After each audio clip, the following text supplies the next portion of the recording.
Assalamualaikum warahmatullahi wabarakatuh. Innal hamdalillah nahmaduhu wa nasta'inuhu wa nastaghfiruh wa na'udzu billahi min syururi anfusina wa min sayyiati a'malina. May yahdihillahu fala mudhillalah wa may yudlil fala hadiyalah. Asyhadu an la ilaha illallah wahdahu la syarikalah wa ashhadu anna Muhammadan abduhu wa rasuluhu la nabiyya ba'dah. Yaqulullah tabaraka wa ta'ala, ya ayyuhalladzina amanu taqullaha haqqa tuqatih wa la tamutunna illa wa antum muslimun. Wa qala sallallahu alaihi wasallam, fa inna asdaqal hadis kitabullah wa khairal hadi Muhammadin sallallahu alaihi wasallam wa syarrul umuri muhdatsatuha fa inna kulla muhdatsatin bid'ah wa kulla bid'atin dhalalah wa kulla dhalalatin finnar. Para pemirsa dimanapun Anda berada, alhamdulillah pagi hari ini kami bisa menyapa para pemirsa dimanapun Anda dalam acara kajian pembahasan bedah kitab, bedah buku panduan lengkap ibadah wanita muslimah, yang mana alhamdulillah kami dari Ahsan TV telah menerbitkan sebuah buku yang kami tulis sendiri, yang kami tujukan kepada kaum muslimah khususnya, juga kepada para pemirsa yang lainnya. Semoga dengan menerbitkan buku ini bisa menjadikan sumbangsih kami dalam dakwah, dalam menyebarkan agama yang sahih kepada masyarakat. Maka kami mengajak kepada para pemirsa yang belum memiliki buku untuk segera menghubungi bagian pemasaran dan membelinya, kemudian mengikuti acara bedah kitab ini, bedah buku ini di setiap Sabtu pagi. Para pemirsa yang dimuliakan Allah SWT, kita telah sampai pada bab pembahasan tentang cara membersihkan najis dan sudah sampai pada poin yang ke-7 sekarang. Penulis rahimahullah mengatakan membersihkan yang ke-7 adalah membersihkan bejana yang terkena najis. Rasulullah SAW bersabda, "Tahuru ina'i ahadikum idza walagha fihil kalbu an yaksilahu sab'a maratin ulahunna biturab." Sucinya bejana kalian apabila dijilat oleh anjing adalah dengan mencucinya 7 kali. Yang pertama adalah dengan tanah. Bejana atau perabot yang kita miliki selalu kita butuhkan. Ini memang kebutuhan manusia dalam kehidupannya. Kita tidak bisa lepas dari yang namanya bejana dan perabot. Kita butuh yang namanya perlengkapan dan peralatan. Bagaimana kiranya jika perabot kita, bejana kita dijilat oleh anjing, yang otomatis bahwa telah kami jelaskan bahwa anjing itu pada air liurnya itu adalah najis. Maka Rasulullah memberikan satu bimbingan kepada kita, apabila bejana dijilat oleh anjing, hendaklah dicuci sebanyak 7 kali. Yang pertama dengan tanah. Sudah kami sebutkan sebelumnya bahwa yang najis dari bagian anjing adalah air liurnya. Maka ketika mengenai bejana, perabot atau peralatan apapun yang ada di rumah, hendaklah dicuci 7 kali. Yang pertama dengan tanah. Kenapa harus yang pertama dengan tanah? Karena pada air liur anjing ini ada satu bakteri yang sangat mematikan. Bakteri yang sangat berbahaya. Dan bakteri ini tidak bisa hilang kecuali dengan tanah. Ini merupakan keajaiban hadis Nabi SAW, yang Rasulullah SAW telah mengatakan hadis ini ribuan tahun yang lalu, bahwa anjing jika menjilat sesuatu, cucilah 7 kali. Yang pertama dengan tanah, karena mengandung virus yang sangat berbahaya, dan virus ini, bakteri ini tidak mati kecuali dengan tanah. Maka posisi tanah dalam mencuci najisi anjing tidak bisa digantikan dengan pembersih yang lain. Ya, diganti dengan sabun, diganti dengan pembersih cuci piring, tidak. Karena dia sifatnya adalah apa? Ta'abbudi. Baik, yang ke-8 sekarang adalah membersihkan tempat yang terkena air kencing. Air kencing terkadang mengenai tempat yang ada di rumah kita, baik itu karpet, kasur, dan lain-lain. Terlebih bagi yang masih punya anak kecil, belum terbiasa kencing di kamar mandi, ya, belum bisa lepas dari pampers. Ketika baru belajar lepas pampers, ternyata malah kencing sembarangan di dalam rumah. Bagaimana cara membersihkannya? Cara membersihkan air kencing yaitu dengan menyiram tempat yang terkena air kencing dengan air. Sebagaimana hadis Arab Badu yang kencing di masjid, kemudian Rasulullah membersihkannya dengan menyiramkan seember air. Maka para pemirsa, para ukhti muslimah dimanapun Anda berada, kalau ada anak yang kencing di lantai atau di karpet, maka Anda cukup siramkan saja. Siramkan dengan air. Setelah itu apa yang menjadi najisnya bisa hilang, baru dijemur. Atau kalau memang tidak bisa disiram, seperti apa? Kasur. Ini sering terjadi ya, ngompol di kasur. Maka cara membersihkannya karena tidak bisa disiram dengan air akan membuat kasurnya rusak. Cukup dijemur sampai baunya hilang. Nah, ketika dijemur di bawah terik matahari baunya hilang, maka boleh Anda gunakan lagi. Apalagi zaman sekarang sudah ada spray-spray yang anti air. Ya, jadi kasur itu dilapisi dengan spray anti air sehingga tidak membuat rusak kasurnya. Intinya, jika air kencing mengenai satu tempat, baik dia lantai, karpet, atau kasur, maka bersihkanlah bekas kencing tersebut sampai benda najis hilang. Yang kesembilan, membersihkan air dan minyak yang terkena najis.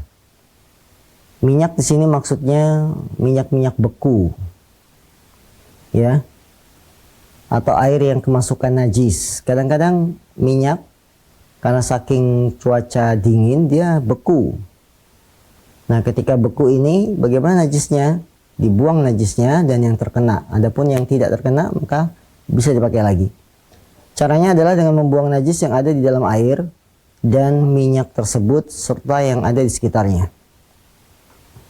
Dasarnya adalah hadis bahwa Nabi ditanya tentang tikus yang jatuh dalam mentega, maka Nabi menjawab, "Al-quha wa ma haulaha fatrahuhu wa kulu samnakum." Buanglah tikus tersebut dan apa yang ada di sekitarnya, kemudian makanlah sisa mentega yang tidak terkena najis. Ini mungkin tidak tergambar di negeri kita, tapi akan tergambar di negeri-negeri yang memang cuaca dinginnya itu sangat ekstrim. Di negara Saudi Arabia, apabila telah datang waktu musim dingin, itu bisa di bawah 0 derajat. Yang menyebabkan minyak-minyak sayur ya beku. Mentega itu beku, mengalahkan dinginnya kulkas, ya. Minyak-minyak sayur yang wadahnya tempatnya dari plastik akan sangat sulit dikeluarkan ketika sangat beku. Karena itu apabila minyak sayurnya dari wadah kaleng akan sangat mudah, cukup dipanaskan di atas kompor maka akan cair kembali. Nah, permasalahannya kalau kita menyimpan minyak sayur ini misalkan di wajan, lupa dipindahkan ke satu tempat, masih di wajan. Nah, kemudian dingin, maka beku. Beku membentuk ya lingkaran seperti di wajan. Di wajan tempat penggorengan. Tiba-tiba ada tikus yang masuk ke situ dalam posisi minyak sayur yang beku. Maka Nabi mengatakan tikus saya dibuang dan yang di sekitarnya yang kena bagian tikus. Adapun yang tidak maka makanlah. Ya, ini cara membersihkan air dan minyak yang terkena najis. Tapi kalau minyak tersebut cair, kemudian kecemplung tikus di sana, maka buang semuanya, tidak sebagiannya. Yang ke-10 adalah membersihkan kulit bangkai. Bagaimana cara membersihkan kulit bangkai? Membersihkan kulit bangkai adalah dengan cara disamak. Disamak itu adalah dikuliti, ya, dibersihkan bulu-bulunya sehingga menjadi bersih. Rasulullah bersabda, "Idza dubigal ihabu faqad tahura." Jika kulit itu disamak, maka ia telah suci. Dalam hadis yang lain Nabi bersabda, "Dibagu juludil maitah tuhuruha." Menyamak kulit bangkai binatang adalah cara untuk menyucikannya. Yang menunjukkan pada kita bahwa bangkai bisa menjadi suci kulitnya kalau disamak. Nah, permasalahannya sekarang, apakah setiap bangkai yang mati kulitnya itu bisa jadi suci bila disamak? Ini menjadi perbincangan di antara para ulama. Mari kita simak Hadis-hadis ini menunjukkan bahwa kulit bangkai apapun jika telah disamak maka telah suci. Sama saja dari hewan yang suci ketika hidupnya seperti unta, sapi, dan kambing, atau dari hewan yang tidak suci seperti anjing dan babi. Inilah pendapat yang dipilih oleh Daud Az-Zahiri dan para pengikut madhab Zahiriyah, dikuatkan oleh Imam Asy-Syaukani.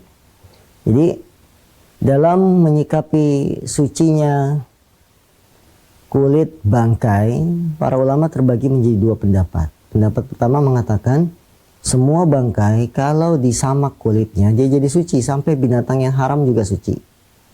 Pendapat kedua mengatakan tidak, sucinya kulit bangkai itu dengan disamak untuk bangkai yang halal saja. Bangkai yang haram tidak bisa. Ya. Pendapat pertama berdalil dengan keumuman hadis bahwa sucinya kulit bangkai adalah dengan disamak. Berarti umum, di situ disebutkan kulit bangkai, tidak melihat bangkai hewan yang halal atau haram, sama, bisa jadi suci. Kalau pendapat kedua, dia mengkhususkan hanya untuk bangkai yang halal dimakan, bukan bersifat umum. Alasannya kenapa? Alasannya untuk hewan-hewan yang haram dimakan, ya, ketika dia sudah jadi bangkai, walaupun disamak kulitnya tidak bisa jadi suci. Kenapa? Karena hewan yang haram dimakan ini, kalau kita sembelih semasa hidup, apakah hewan yang haram itu jadi halal? Boleh dimakan? Misal, kita menyembelih harimau, singa. Apa hukumnya makan harimau, singa, macan? Tidak boleh, haram. Ya. Sekarang harimaunya masih hidup, kita potong, kita sembelih lehernya. Bolehkah memakan harimau yang sudah mati karena sebab disembelih? Tidak boleh, tetap dia haram. Walaupun cara pemotongannya apa? Disembelih. Nah, hewan yang haram masih hidup disembelih saja, dia tidak menjadikan hewan itu suci atau halal. Apalagi kalau dia sudah mati, sudah jadi bangkai, dibersihkan, disamak kulitnya, maka tidak bisa merubah statusnya dia sebagai najis. Nah, ini dalil dari pendapat kedua yang mengatakan bahwa sucinya kulit bangkai apabila disamak itu untuk hewan-hewan yang halal dimakan saja. Pendapat yang lebih mendekati kebenaran adalah pendapat kedua. Nah, ini sebagai bentuk kehati-hatian dan sikap warok. Ya. Pendapat yang lebih mendekati kebenaran, Allah alam, yaitu pendapat kedua yang mengatakan bahwa kulit bangkai bisa menjadi suci bila disamak untuk hewan-hewan yang memang halal dimakan semasa hidupnya. Baik, kemudian para pemirsa yang dimuliakan Allah Subhanahu wa taala, kita masuki bab berikutnya, bab yang keempat. Sunnah fitrah. Pembahasan tentang sunnah fitrah ini wajib diketahui oleh setiap muslim dan muslimah karena berhubungan dengan sifat keindahan dari setiap orang. Sunnah fitrah ini bila dilakukan akan membuat seorang bagus, rapih, bersih. Ini menunjukkan bahwa Islam itu agama yang memang sesuai fitrah. Tabiat manusia senang yang namanya keindahan. Tabiat manusia senang untuk tampil cantik, tampil ganteng. Nah, karena manusia itu senang keindahan, senang sesuatu yang bagus, rapih, bersih, maka Islam agama yang menyesuaikan fitrah manusia. Maka dianjurkanlah dalam Islam yang disebut dengan sunnah fitrah. Sunnah, amalan-amalan yang jika kita kerjakan akan sesuai dengan fitrah manusia ketika dia diciptakan. Apa saja sunnah fitrah yang perlu diketahui khususnya bagi wanita muslimah? Mari kita simak. Sebelum itu kita baca terlebih dahulu apa yang dimaksud dengan sunnah fitrah. Sunnah fitrah adalah perangai dan perbuatan yang jika dilakukan seorang maka dirinya akan tampil sesuai fitrah yang Allah ciptakan kepada seluruh hambanya.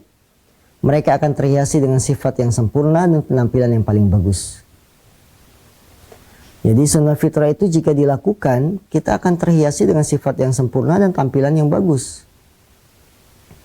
Karena ukhti muslimah, kita tidak dilarang untuk tampil cantik. Tidak dilarang untuk tampil indah, tampil bagus, tampil rapih. Ini sesuatu yang diajarkan oleh Islam.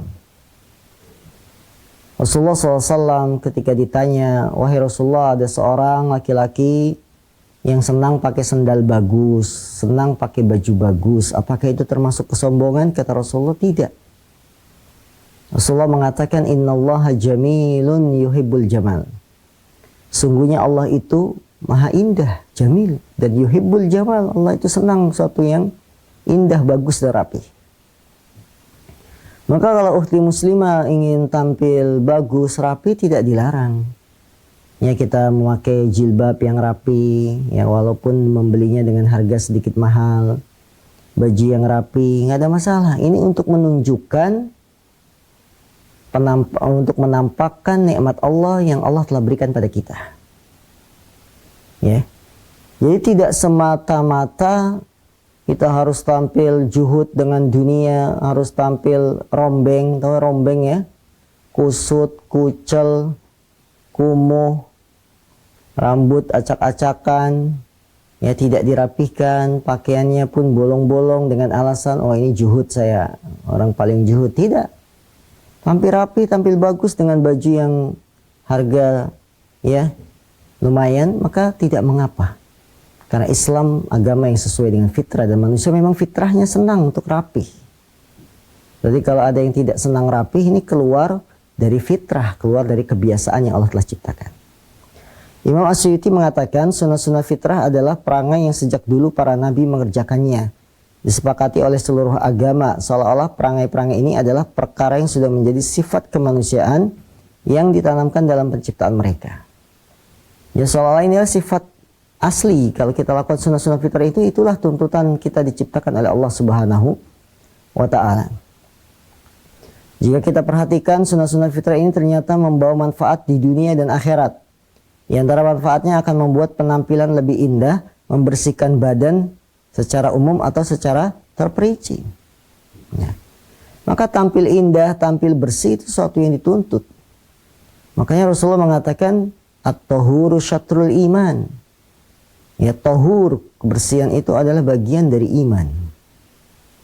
Terlebih lagi bagi wanita muslimah, tampil cantik, tampil indah adalah sesuatu yang dituntut. Yaitu tampil cantik, indah di depan siapa? Suaminya, bukan di depan orang banyak. Karena Rasulullah mengatakan, khairun nisa'i allati tasurruka idza absarta. Sebaik-baik istri, wanita adalah yang menyenangkanmu jika kamu memandangnya. Jadi kalau ngelihat istri itu nyenengke, kalau bahasa Jawanya nyenengke, membuat senang. Kalau sudah nyenengke nanti membuat rindu, ya membuat kangen. Nah itu istri. Kalau punya istri tidak membuat kangen, nah ini, ya perlu diperbaiki penampilannya. Jadi wanita tampil indah cantik boleh, tapi depan suami, bukan ketika pesta nikah tampil habis-habisan seolah-olah dia seperti pengantennya. Ya, baunya sudah kecium minyak wanginya dari jarak 200 meter. Karena itu kaum muslimah, dimanapun anda berada, para wanita muslimah, hendaklah kita perhatikan sunnah-sunnah fitrah ini, agar kita benar-benar tampil sesuai dengan apa yang Allah ciptakan. Apa sajakah sunnah-sunnah fitrah tersebut yang selayaknya diamalkan oleh para wanita muslimah dan selainnya? Kita perhatikan hadis-hadis Rasulullah berikut ini. Pertama, al-fitratu khamsun. Au khamsun minal fitrah, al-khitanu wal istihdadu wa natful ibti wa taklimul adfar wa qasyus syarib. Hadis pertama yang berbicara tentang sunnah fitrah, Rasulullah bersabda, 5 perkara termasuk fitrah. Khitan, mencukur rambut kemaluan, mencabut bulu ketiak, memotong kuku, dan mencukur kumis. 5 perkara ini mungkin sebagian orang menganggap sepele. Mencukur rambut kemaluan, mencukur bulu ketiak. Orang umumnya mereka tidak perhatian dengan hal ini. Dibiarkan bulu ketiaknya panjang, ya bulu kemaluan, sekitar kemaluannya panjang. Memotong kuku pun banyak wanita-wanita muslimah yang melanggar. Bahkan mereka lebih senang untuk memeliharanya. Ini tentunya tidak sesuai dengan fitrah. Dalam hadis Aisyah, Rasulullah juga bersabda, ashrun minal fitrati qasyus syaribi wa i'fa'ul lihyati was-siwak wastinsyaqil ma' wa qasyul adfar wa ghussul barajim wa natful ibti wa halqul 'anah wa intiqasul ma'. Dalam hadis yang lain Rasulullah mengatakan 10 perkara termasuk fitrah. Mencukur kumis, memelihara jenggot, bersiwak, menghirup air ke hidung, memotong kuku, mencuci barajim, mencabut bulu ketiak, mencukur rambut kemaluan, dan istinja. Nah, ini beberapa sunnah fitrah yang disebutkan oleh Rasulullah SAW, dan kita akan bahas sebagian sunnah-sunnah fitrah ini yang penting saja, yang perlu diketahui oleh seluruh wanita muslimah. Apa saja sunnah fitrah yang akan kita bahas secara terperinci? Yang pertama adalah memotong kuku. Ya, ini kuku kita. Maksudnya adalah memotong bagian kuku yang melebihi daging ujung jemari. Ini ujung jemari, dagingnya. Maka bila kuku itu melebihi daging ujung jemari, ini dianjurkan untuk dipotong. Hukumnya, memotong kuku adalah sunnah. Imam Ibnu Hajar membawakan riwayat bahwa Nabi mengingkari sebagian sahabat yang panjang kukunya. Jadi memotong kuku hukumnya apa? Sunnah. Bahkan Nabi mengingkari para sahabat yang kukunya panjang berdasarkan yang diceritakan oleh Imam Ibnu Hajar dalam Fathul Bari, ya. Kemudian kaum muslimin, para wanita muslimah dimanapun Anda berada, Rasulullah mengingkari sebagian sahabat yang kukunya panjang. Andai kan Rasulullah hidup di zaman kita sekarang, tentu beliau akan lebih sering mengingkari. Karena banyak dari kaum muslimin, kaum muslimah yang memanjangkan kukunya. Tidak lain karena taklid, membeo pada kebiasaan-kebiasaan orang barat. Kukunya panjang, kemudian dibuat apa? Lancip gitu ya. Kemudian dikikir, ya, panjang, lancip. Setelah itu diberikan hiasan dan lain-lain. Padahal ini menyelisih fitrah. Menyelisih fitrah. Kalau ada yang mengatakan kuku panjang itu ada manfaatnya, Ustaz. Apa manfaatnya? Bisa buka pintu rumah orang, pengganti kunci. Tidak benar. Kuku panjang itu dampaknya banyak sekali. Ya. Jadi hikmah agama ini menganjurkan memotong kuku sangat jelas. Karena kotoran akan berkumpul di bawah kuku yang panjang hingga membuat kotoran dan menjijikkan. Bahkan bisa menjadi menghalangi sampainya air ke bagian kuku yang wajib dicuci. Dan hikmah yang lain agar tidak menyerupai hewan yang mempunyai kuku panjang. Jadi kuku panjang itu dampak negatifnya tidak ringan, ya. Di bawah kuku akan berkumpul kotoran. Kemudian bisa menjadi penghalang wudhu. Airnya tidak sampai pada daging yang harusnya kena air. Dan hikmah yang lain agar kita tidak sama dengan binatang. Binatang itu kukunya panjang-panjang. Yang berkuku panjang. Manusia, seorang muslim tidak boleh menyerupai binatang. Bahkan dalam banyak hadis Rasulullah SAW melarang kita untuk menyerupai binatang. Contoh dalam sholat saja, Anda tidak boleh sujud di dalam sholat dengan cara tangan dari sini ke sini nempel ke lantai. Ya, harusnya kan hanya telapak tangan saja, kemudian siku dijauhkan dari lambung. Tapi ketika seorang sujud, antara jari dengan sikunya itu menempel semuanya di lantai, maka menyerupai hewan anjing, nggak boleh. Ya, tidak boleh. Dalam sholat saja kita tidak boleh menyerupai hewan. Begitupun dalam ketika turun dari sujud. Setelah sami Allahu liman hamidah, i'tidal, kita akan sujud turun. Maka kata Rasulullah apa? Fala yabruk kama yabrukul ba'ir. Maka janganlah turunnya itu seperti mendrumnya unta. Nah, ini dalam sholat kita dilarang menyerupai hewan. Apalagi dalam kehidupan sehari-hari, berkuku panjang itu menyerupai hewan. Dan manusia bukanlah hewan, ya. Apa saja dampak negatif kuku panjang? Dewasa ini kita banyak melihat dari sebagian wanita yang memanjangkan kuku kemudian menghiasinya dengan cutek dan sebagainya. Mereka melakukan hal itu karena latah dan pengaruh dengan kebiasaan orang-orang kafir barat. Sungguh ini adalah kebiasaan yang jelek ditinjau dari beberapa sisi. Pertama, hal ini adalah bentuk tasyabuh kepada orang kafir dan itu terlarang. Jadi kuku panjang itu ternyata kita meniru orang-orang kafir, dan nggak boleh kita niru orang kafir. Orang muslim dia harus bangga dengan agamanya. Orang muslim harus bangga dengan syariatnya. Tidak boleh tasyabuh mengikuti gaya-gaya orang kafir. Ini dampak negatif yang pertama. Orang yang berkuku panjang, mereka rata-rata mengekor dengan idola mereka, padahal tidak bagus, tidak baik kuku panjang itu. Yang kedua, dampak negatif kuku panjang menyelisih fitrah yang Allah ciptakan. Padahal barang siapa yang berhias dengan perangai-perangai fitrah, maka dirinya akan tampak lebih bagus. Betul.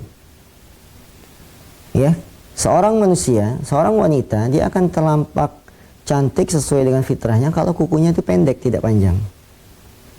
Maka jangan dikira kuku panjang itu cantik, tidak. Kuku panjang itu justru membuat takut, karena seperti binatang. Yang ketiga, hal ini menunjukkan bahwa pelakunya adalah orang yang tidak senang kebersihan, karena kuku yang panjang adalah tempat berkumpulnya kotoran. Ya, kadang-kadang kuku yang panjang itu menunjukkan jiwa orang yang mengerjakannya, yaitu dia tidak senang bersih, karena umumnya kuku panjang itu ada kotorannya. Bagaimana kalau dibersihkan? Sebersih-bersihnya dibersihkan kuku yang panjang, ya, mesti ada kotoran yang menempel. Keempat, dampak negatif kuku panjang bisa menghalangi sampainya air ke bagian jari yang wajib dicuci, ya. Karena semua bagian tubuh, anggota wudhu yang wajib dicuci harus terkena air. Tidak boleh terhalangi apapun.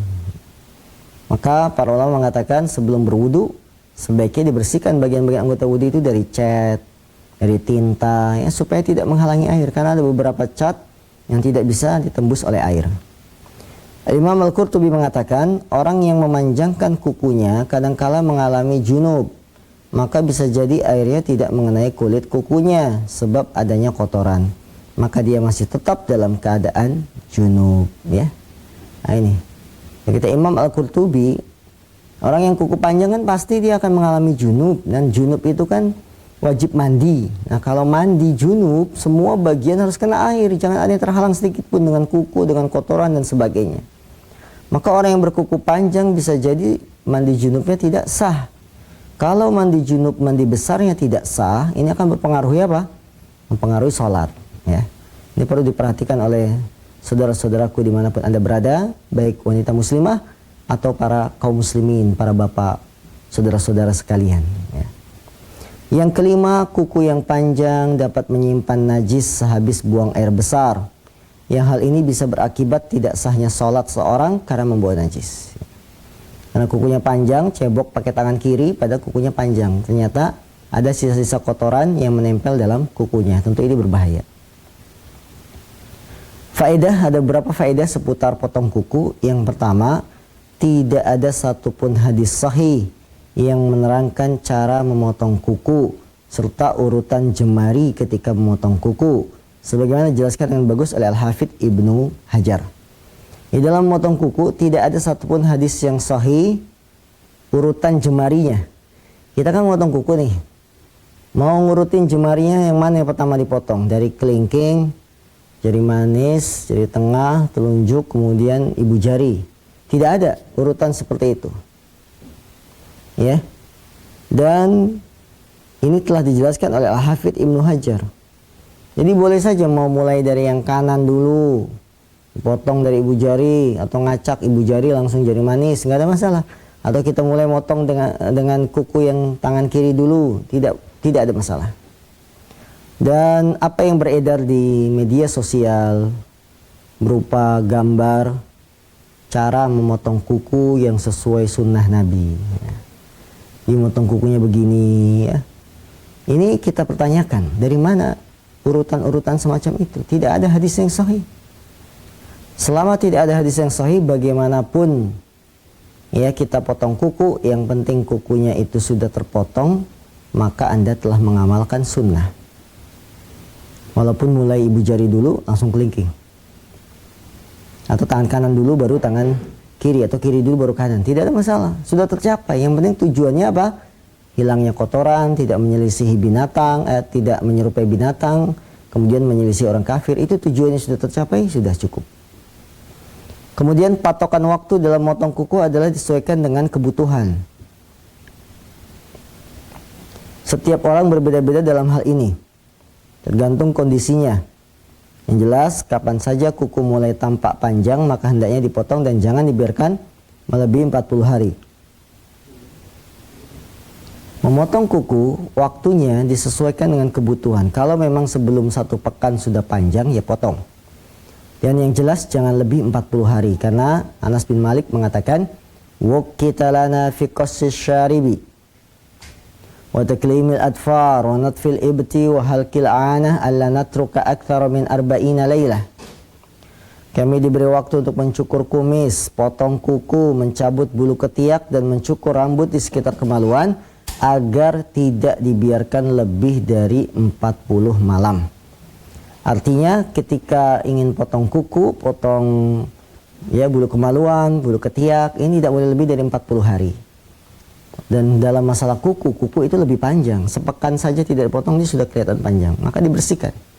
Ya, jangan sampai nunggu 40 hari, ini sudah sangat panjang sekali. Kemudian faedah yang kedua dari seputar motong kuku. Kuku yang sudah dipotong boleh dikubur. Hal ini telah dicontohkan oleh sahabat Ibnu Umar, dan karena kuku juga merupakan bagian tubuh manusia. Kuku boleh dikubur, hanya boleh saja, ya, bukan satu sunnah. Kemudian kaum wanita dibolehkan mewarnai kuku jemari tangan dan kakinya dengan inai atau daun pacar. Ya, untuk wanita muslimah boleh kukunya diberi hiasan dengan daun pacar, diwarnai, boleh, ya. Dan hal ini dianjurkan apabila niatnya adalah bagus untuk berhias pada suami, maka dia akan dapat pahala. Ada seorang wanita yang bertanya kepada Aisyah, bolehkah seorang wanita memakai inai ketika haid? Aisyah menjawab, kami dahulu pada masa Nabi biasa memakai inai dan beliau tidak melarang hal itu. Kemudian Nafi' Maula Ibnu Umar berkata, istri-istri Ibnu Umar biasa mewarnai tangan dan kaki mereka pada masa haid. Imam An-Nawawi mengatakan, adapun menyemir kedua tangan dan kaki dengan inai, maka hal itu dianjurkan bagi para wanita yang sudah menikah berdasarkan hadis-hadis yang masyhur dalam masalah ini. Akan tapi hal ini haram bagi kaum laki-laki kecuali untuk kebutuhan berobat dan selainnya. Jadi pakai pacar, inai bagi para wanita muslimah boleh, ya, baik dia masih gadis atau sudah menikah boleh, dengan syarat tidak menimbulkan fitnah dengan memakai pewarna kuku ini berupa inai atau daun pacar. Adapun mewarnai kuku dengan cutek dan lain-lain, ini termasuk sesuatu yang perlu ditinjau ulang lagi. Nah, akan kita bahas nanti kemungkaran-kemungkaran yang dilakukan oleh kaum wanita, diantaranya memakai cutek. Yang cutek ini beragam. Ada cutek modelnya yang dia tidak tembus air, yang sangat tebal, ini tidak boleh. Bahkan dengan harga yang mahal, menyerupai orang-orang fasik, ini tidak boleh kalau memakai pewarna kuku yang seperti ini. Tapi kalau seperti yang alami, ya, inai, daun pacar, ini suatu yang dibolehkan, bahkan menjadi satu kebiasaan para wanita di kalangan sahabat. Maka kalau Anda, wahai wanita muslimah dimanapun Anda berada, apabila Anda ingin memakai pewarna kuku, pakailah yang alami seperti daun pacar, inai. Baik, sampai di sini. Silakan bagi para pemirsa yang ingin bertanya, kita buka interaktif baik melalui telepon atau SMS. Silakan menghubungi nomor yang ada di layar TV Anda. Insyaallah kita lanjutkan di pekan yang akan datang. Wallahu a'lam. Ya.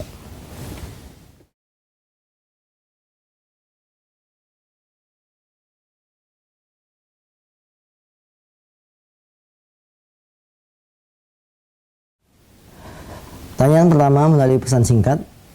Assalamualaikum warahmatullahi wabarakatuh. Waalaikumsalam warahmatullahi wabarakatuh. Dari Pak Samijo di Jakarta. Pak Ustadz, saya mau tanya, kebiasaan di masjid lingkungan kami tinggal, apabila mendoakan baik bagi orang yang sudah meninggal maupun untuk orang yang sedang sakit, mereka bertawasul dengan suratul Fatihah. Itu ada dalilnya. Ini menyelisihi apa yang dilakukan oleh Rasulullah SAW. Bahwa tawasul itu adalah menjadikan perantara untuk terkabulnya keinginan kita. Dan tawasul itu ada dua macam. Tawasul yang dibolehkan dan tawasul yang tidak disyariatkan. Tawasul yang dibolehkan ada 3. Tawasul dengan amal soleh kita, ini dibolehkan. Sebagaimana kisah para pemuda yang terperangkap dalam goa. Yang kedua, tawasul dengan nama-nama Allah, itu juga dibolehkan. Allah berfirman, walillahil asma'ul husna fad'uhu biha. Dan milik Allah nama-nama yang bagus dan indah, maka berdoalah dengan nama-nama itu. Ya, kita tawasul, ya Rahman, wahai Allah yang Maha Penyayang, irhamni, sayangilah aku. Wahai Zat yang maha mengampunkan dosa, ya, ampunilah dosaku. Ya Ghafur, maha mengampuni dosa, ampunilah aku. Ikfirli, boleh dengan nama Allah. Yang ketiga, tawasul dengan orang soleh yang masih hidup. Kita minta doa dari orang soleh yang dia memang berada di atas sunnah, kita minta doanya, dan itu dibolehkan. Atau kepada orang tua kita, ibu doakan saya, mau apa nak, ingin berangkat haji, mau apa nak, ingin menikah, boleh minta doa kepada orang-orang yang soleh yang masih hidup.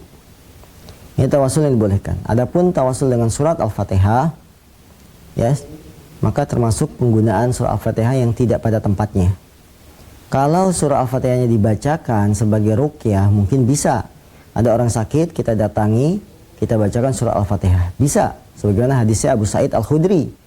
Yang Abu Sa'id ini mengobati pemuka kaum yang sakit, dibacain Al-Fatihah kemudian sembuh. Boleh seperti itu. Tapi kalau dijadikan dengan baca surah Al-Fatihah, mari kita berikan kepada yang sakit, yang meninggal, ini termasuk salah dalam menggunakan surat Al-Fatihah. Assalamualaikum Ustaz, waalaikumsalam warahmatullahi wabarakatuh. Dari hamba Allah di Bengkulu, mau tanya bagaimana niat salat jenazah laki-laki, perempuan, dewasa perempuan. Ya, niatnya dalam hati cukup, ya, niatnya dalam hati bahwa kita untuk menyolati jenazah laki-laki atau perempuan. Dan beberapa softnya yaitu dengan 3 soft sebagaimana telah tetap dalam sunnah Rasul SAW. Kemudian pertanyaan berikutnya dari Ummu Mutia di Telaga Murni, bagaimana penjelasan apa maksud mencuci barajim yang dibahas halaman 6910 perkara termasuk fitrah. Salah satunya mencuci barajim. Barajim itu ruas-ruas jari, ya, atau bagian-bagian yang ruas jari itu ini, ya, dibersihkan, itu barajim. Atau bagian-bagian yang sekitar selangkangan, itu kan maksudnya ruas-ruas yang memang tertutupi, yang kadang kita sendiri memang kurang perhatian, itu barajim. Seperti ruas-ruas kuku ini kalau berwudu selayaknya dibersihkan. Begitu juga dengan ruas-ruas jari-jari kaki. Nah, ini ruasnya dibersihkan. Atau di sekitar selangkangan, yang kadang-kadang di sini timbul penyakit gatal kulit, ya. Kalau sudah menimpa sekitar selangkangan, ini akan sangat mengganggu dan tidak nyaman karena gatalnya. Maka Islam betul-betul sangat memperhatikan kebersihan seorang, sampai masalah ruas-ruas jari, ya, ruas-ruas kaki, bagian-bagian selangkangan itu dibersihkan. Ya, termasuk fitrah, kalau bersih kita enak, hidup pun nyaman, ya, tidak diganggu dengan gatal dan sebagainya. Pertanyaan berikutnya, Ustaz, bagaimanakah hukumnya dengan banyaknya pakaian wanita muslimah, jilbab dan gamis yang dibuat dengan aneka model yang menarik dan cantik? Pertanyaan ini datang dari saudari Dian di Bekasi. Ya, memang termasuk ujian bagi wanita muslimah di zaman sekarang. Gamis, jilbab, baju muslimah zaman sekarang ini memang cantik-cantik modelnya. Ya, macam-macam modelnya. Membuat hati para wanita tergiur, bahkan tertarik dan ingin membelinya, walaupun dengan harga yang selangit. Sampai gaji suami 1 bulan habis untuk beli baju cuma dapat 2. Karena harganya berapa? Sampai 1 juta. Ya. Ketahuilah wanita muslimah, akan kami jelaskan tentang panduan bagaimana memilih busana muslimah. Di antara syarat memilih busana muslimah itu, bahwa busana yang kita pakai tidak cantik, bukan perhiasan. Karena tujuannya memakai baju muslimah itu untuk menutupi kecantikan, aurat. Lah kok ini pakai baju malah anggun, kelihatan cantik. Kalau depan suami mungkin ringan, ya, pakai baju muslimah yang cantik hanya di rumah, tidak di luar. Maka dari itu kaum muslimah yang perlu diperhatikan oleh seluruh wanita muslimah, ketika memakai baju, niat kita itu bukan untuk tampil cantik. Niat kita itu menjalankan ketaatan kepada Allah dengan memakai baju yang menutup aurat. Niat kita itu tunduk kepada Rasulullah SAW yang mengatakan ada 2 penduduk neraka yang belum pernah aku lihat. Di antaranya wanita yang berpakaian tapi telanjang karena saking tipisnya, ya, transparan atau membentuk lekuk-lekuk tubuh. Itu niat kita. Jadi berpakaian lebar dan lain-lain. Maka salah kalau wanita muslimah pakai baju muslimah itu niatnya untuk cantik. Ini hendaknya ditinggalkan. Kalau ingin cantik silakan, tapi depan suami. Assalamualaikum Pak Ustaz, Waalaikumsalam warahmatullahi wabarakatuh. Dari Ibu Widi di Prabu Mulih mau nanya, bolehkah seorang wanita yang sedang haid mengaji? Wanita yang sedang haid, bolehkah dia untuk mengaji? Berarti membaca Al-Quran. Ini pembahasannya, insya Allah akan kita bahas pada pembahasan berikutnya tentang haid. Baik, ada telepon yang masuk, kita sambut terlebih dahulu. Ya, halo. Assalamualaikum. Assalamualaikum warahmatullahi wabarakatuh. Ya, silakan Bapak. Assalamualaikum. Salam warahmatullahi wabarakatuh. Assalamualaikum. Ya, silakan dikecilkan volume Dari televisinya. Bapak Abdullah di Padang, Ustaz. Baik.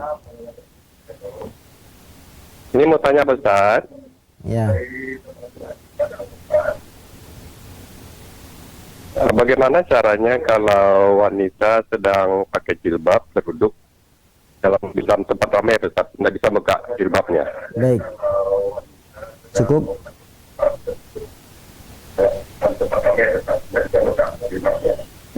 Terima kasih, Ustaz. Ya. Assalamualaikum warahmatullahi wabarakatuh. Waalaikumsalam warahmatullahi wabarakatuh. Saudara kita Bapak Abdullah di Padang, alhamdulillah bisa bergabung di pagi hari ini. Semoga Allah merahmati, memberkahi Anda di waktu pagi yang berkah ini. Beliau menanyakan bagaimana seorang wanita berwudu ketika di tempat keramaian, tempat umum. Seorang wanita ketika berwudu di tempat keramaian, ada beberapa hal yang perlu diperhatikan. Pertama, dia tidak boleh menampakkan auratnya, ya, di depan laki-laki yang bukan mahramnya, karena tempat keramaian otomatis akan menyebabkan laki-laki melihat auratnya kalau dia buka kerudung dan jilbab. Dia tetap tidak boleh memperlihatkan auratnya. Yang kedua, wanita muslimah ketika berada di keramaian dan ingin berwudu, hendaklah mencari tempat yang aman dan tertutup. Alhamdulillah sebagian tempat persinggahan, rest area atau SPBU ini sudah memisahkan bagian wudu wanita, wudu laki-laki, bagian toilet wanita, toilet laki-laki. Maka kita cari tempat yang aman, tertutup, supaya berwudu kita ini tidak menampakkan aurat, tidak membuka aurat. Yang ketiga, kalau terpaksa berwudu di tempat umum yang tidak tertutup, maka Anda boleh mengusap, ya, bagian kepala Anda dengan di atas jilbab tanpa membukanya. Sebagaimana hadis keterangan dari Ummu Salamah yang akan kita baca nanti. Jadi ketika berwudu biasa, ya, kemudian di kumur-kumur wajah dan lain-lain, ketika sampai bagian kerudung cukup diusap bagian atasnya. Bagaimana dengan lengannya? Apakah perlu dising-singkan? Karena lengan ini kan aurat bagi wanita. Nah, lengan ini juga harus ditutupi, ya, harus ditutupi. Maka dari itu, jika memang tidak memungkinkan untuk berwudu di tempat umum, carilah tempat yang aman sehingga kita bisa terjaga dari dosa. Kemudian pertanyaan berikutnya, mau tanya Ustadz, apa dalilnya kalau kita mendoakan mayat misalnya khusus fulan bin fulan? Boleh dalilnya. Dalilnya adalah Al-Quran, surat Al-Hasyr. Rabbana gfir lana wa li ikhwanina alladhina sabakuna bil iman. Ya Allah, ampunilah kami dan ampunilah saudara-saudara kami yang telah mendahului kami dalam hal keimanan. Jadi kita boleh mendoakan kaum mukminin, ya, atau mendoakan khusus disebutkan namanya. Misalkan, ya Allah, ampunilah si A bin fulan. Boleh, tidak ada masalah. Ya, Allahumma gfir, misalkan, ya Allah, ampunilah si dia. Ya, ini Rasulullah pun sering mengatakan, ampunilah dosanya, ampunilah kesalahannya. Sebagaimana sholat jenazah, kita juga mendoakan mayit yang ada, ya, dengan sebutkan namanya, tidak ada masalah selama dia memang muslim. Allahu a'lam. Dan doa termasuk hal yang bermanfaat bagi mayit. Doa termasuk yang bermanfaat. Doa anak kepada orang tua, Rabbighfirli wali walidayya, ya Allah, ampunilah aku dan kedua orang tuaku. Walaupun tidak menyebut nama orang tuanya, ini tidak ada masalah. Ini menunjukkan pada kita bahwa mendoakan saudara kita muslim termasuk perkara kebaikan yang hendaknya kita amalkan, ya. Selama dia adalah muslim, maka kita boleh saling mendoakan. Bahkan malaikat akan memberikan, mengabulkan doa semisal doa yang kita katakan. Jadi Rasulullah SAW mengatakan, barang siapa yang mendoakan seorang muslim fi dhahril ghaib, dalam keadaan tidak diketahui oleh saudaranya. Kita mendoakan seorang tapi yang kita doakan tidak tahu, fi dhahril ghaib, maka malaikat akan mengaminkan dan mengatakan walaka bimislih. Walaka bimislih. Dan engkau yang mendoakan akan mendapatkan seperti yang dia baca untuk saudaranya. Seperti doa yang dia peruntukkan untuk saudaranya. Nah, ini. Allah alam, para pemirsa yang dimuliakan Allah SWT, akhirnya waktu juga yang memisahkan kita. Dan insya Allah kita kembali pada acara yang sama, di waktu yang sama dan di hari yang sama, insya Allah dengan izin Allah SWT. Semoga kita mendapatkan ilmu yang bermanfaat. Semoga kita mendapatkan keberkahan di pagi hari ini. Allah memberkahi diri kita, memberkahi ilmu kita, memberkahi keluarga kita, memberkahi seluruh kaum muslimin yang menyaksikan acara ini. Dan kita mohon kepada Allah agar ilmu ini tidak menjadi hujjah bagi kita, ya, hujjah yang kita tidak mengamalkannya sehingga menjadi senjata balik bagi kita, tapi ilmu ini betul-betul bermanfaat bagi diri kita, meningkatkan keimanan dan rasa takut kepada Allah Subhanahu wa taala. Billahi taufiq wal hidayah. Subhanaka Allahumma bihamdika asyhadu an la ilaha illa anta astaghfiruka wa atubu ilaik. Walhamdulillahirabbil alamin. Assalamualaikum warahmatullahi wabarakatuh.